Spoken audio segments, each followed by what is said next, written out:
and is owned by the Timor Aviation Museum. It's an old, heavy, hard-to-fly Second World War bomber, and what you're seeing out there today is an excellent demonstration of flying an aircraft that's very different to flying a modern-day aeroplane. The colour scheme is 76 Squadron. I don't know if you remember the Hawk that we had earlier in the day, 76 Squadron. This is its past, the Hudson. Second World War, very important aircraft for Australia.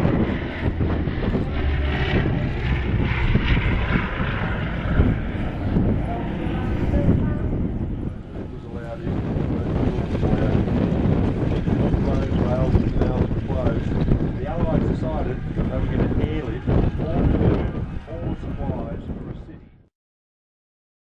The C-47 that you see coming into land now was instrumental in, as part of a fleet that flew over 200,000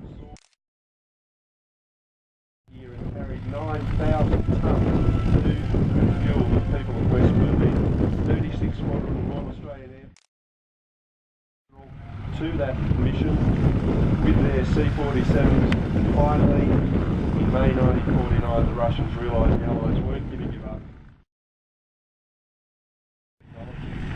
Dennis Kelly, his survival story is with us today, also marvelling at what the world of technology and aerospace industry presents today. Today's Defence Force personnel, just like their counterparts and generations past, rely